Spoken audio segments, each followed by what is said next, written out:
حضور غوث پاک رضی اللہ تعالی عنہ فرماتے ہیں کہ جب میں علم دین حاصل کر لیا، فراغت سے مدرسے سے نکل گیا، میں فارغ ہو گیا، تو جب میں تقریر کرتا تھا تو میرے تقریر میں، میرے پروگرام میں 2 سے 4 لوگوں سے زیادہ نہیں آیا کرتے تھے۔ لیکن ایک شب میں سو رہا تھا اور میرے خواب میں آقا کریم صلی اللہ علیہ وسلم تشریف لائے اور حضرت علی مرتضیٰ رضی اللہ تعالی عنہ بھی تشریف لائے۔ حضور غوث پاک فرماتے ہیں کہ آقا کریم صلی اللہ علیہ وسلم نے اپنا لعاب مجھے پلایا اور میں نے جی بھر کے نبی پاک کے لعاب دہن کو پیا، اور اس کے بعد حضرت امام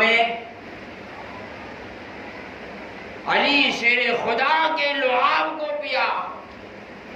اور فرماتے ہیں جب میں نے ان لعابوں کو پی لیا اور صبح کی سفیدی نمودار ہوئی تو پھر میرے دل کی دنیا بالکل بدلی ہوئی۔ اب جب میں خطاب کرنے کے لیے بیٹھا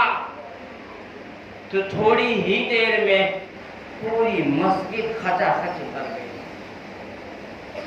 کہتے ہیں کہ جگہ نہیں لوگوں کو ملتی تھی، تو میں نے مسجد چھوڑ دیا اور عیدگاہ چلا گیا، اور وہاں پر لوگوں کو بٹھا کر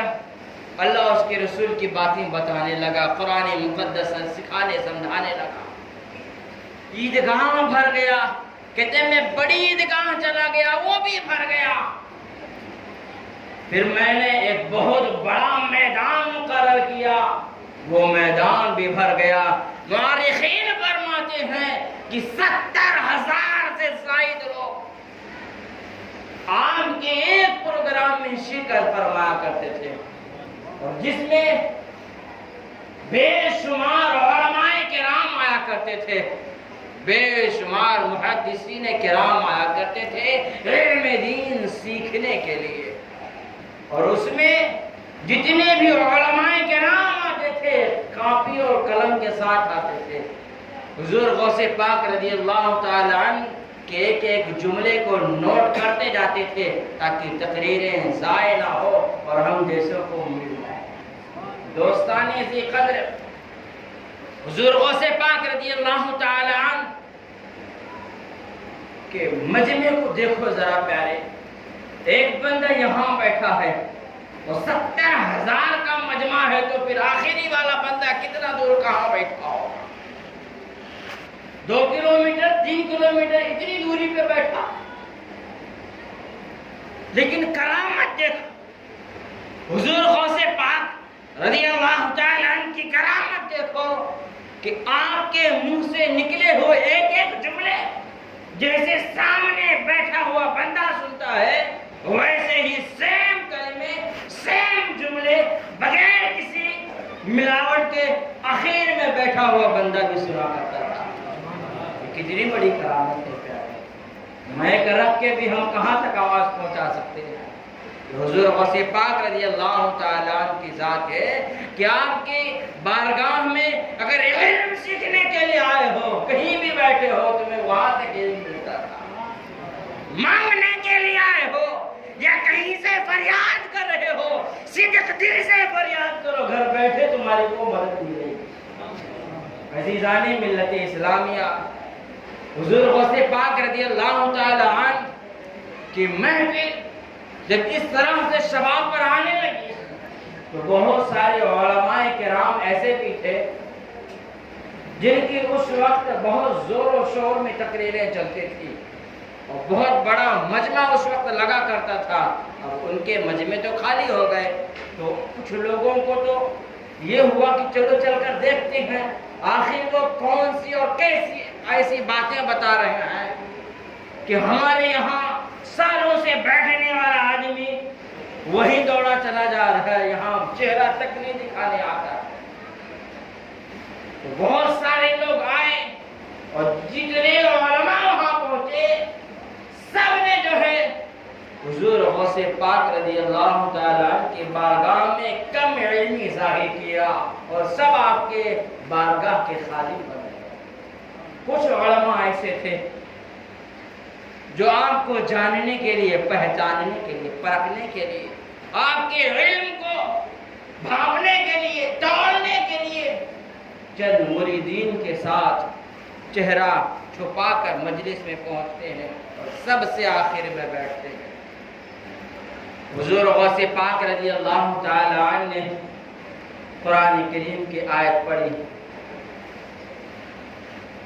عالم صاحب کہتے ہیں کہ اس آیت کا علم مجھے ہے۔ حضور غوث پاک نے اس آیت کی ایک تفسیر بیان کی،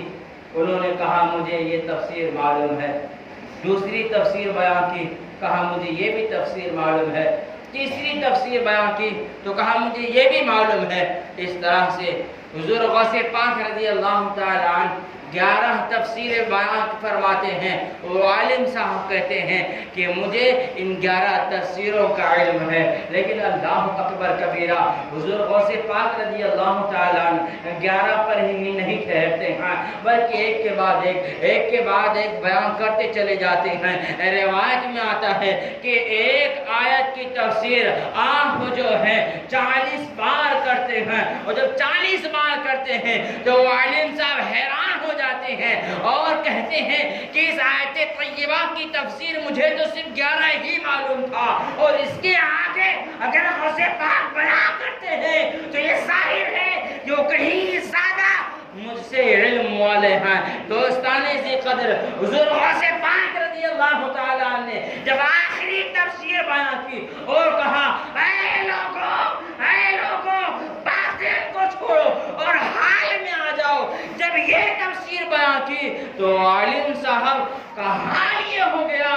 کہ وہ اپنا جبہ نوچنے اور پھاڑنے لگے، سر کی پگڑی پھینکنے لگے، پاگلوں جیسی حرکتیں کرنے لگے، اور مجمع کو چیرتے پھاڑتے ہوئے اور وہ دوڑتے ہوئے حضور غوث پاک رضی اللہ تعالیٰ عنہ کی بارگاہ میں آتے ہیں، قدموں سے لپٹ جاتے ہیں، معافی مانگتے ہیں اور کہتے ہیں آپ جو ہے مجھے اپنی بارگاہ میں ایک خادم رکھنا تاکہ میں آپ کی خدمتیں بھی کرتا رہوں اور آپ کی بارگاہ میں کچھ دین کی باتیں بھی سیکھتا رہوں۔ حضور غوث پاک رضی اللہ تعالیٰ عنہ کی ذات ہے پیارے،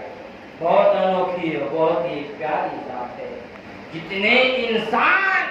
آپ کی بارگاہ میں آتے تھے اس سے کہیں زیادہ جنات آپ کی بارگاہ میں آیا کرتے تھے۔ ایک عالم صاحب تھے، عابد صاحب تھے، انہوں نے ایک جنات قبضہ کیا تھا، اور وہ جب چاہتے تھے اس جنات کو بلا لیتے تھے اور اپنا کام کروا لیا کرتے تھے۔ ایک دن وہ جنات حاضر ہو گیا اور کہا اے عابد صاحب، اے عالم صاحب سن لو، میں گرچہ تمہارے کنٹرول میں ہوں، تم نے مجھے قبضہ کر لیا ہے، لیکن سن لو، فلاں وقت فلاں تاریخ کو یا فلاں ایام کو تم مجھے ہرگز نہیں بلا سکتی، اگر بلاؤ گے تو میں نہیں آؤں گا۔ کہا وجہ کیا ہے؟ کہا وجہ یہ ہے کہ جب بھی حضور غوث پاک رضی اللہ تعالیٰ عنہ کی محفل بیٹھے گی، مجلس لگے گی، تم بلاؤ گے میں نہیں آؤں گا۔ وجہ کیا ہے کہ حضور غوث پاک رضی اللہ تعالیٰ عنہ کی محفل میں اکیلے نہیں جاتا ہوں، میں خود جاتا ہوں اور اپنے ساتھیوں کو لے کر وہاں جاتا ہوں۔ عالم صاحب نے کہا تم لوگ بھی جاتے ہو؟ کہا حیران کیا ہوتے ہو؟ ارے میں اکیلے نہیں، میرے دوست احباب پورا گھر خاندان لے کر پہنچتے ہیں، اور تم انسانوں سے کئی زیادہ ہم لوگ وہاں پہنچتے ہیں۔ عزیزان ملت اسلامیہ، حضور غوث پاک رضی اللہ تعالیٰ عنہ کی ذات بہت انوکھی ہے اور بہت ہی پیاری ذات ہے۔ ہم اور آپ بہت ہی خوش نصیب ہیں کہ اللہ تعالیٰ نے ہمیں حضور غوث پاک کی محبت عطا فرمائی ہے، ان کا ذکر، ان کا تذکرہ کرنے کی توفیق عطا فرمائی ہے۔ اللہ تعالیٰ نے آپ کو بہت ہی بلند اور اعلیٰ مقام عطا فرمایا ہے۔ آپ کی بارگاہ میں بڑے بڑے آئے اور سب نے یہی کہا واہ کیا مرتبہ ہے غوث بالا تیرا، اونچے اونچوں کے سروں سے ہے قدم آلا تیرا، اور سر بھلا کیا کوئی جانے کی ہے کیسا تیرا، اولیاء ملتے ہیں آنکھیں وہ تلوار تیرا۔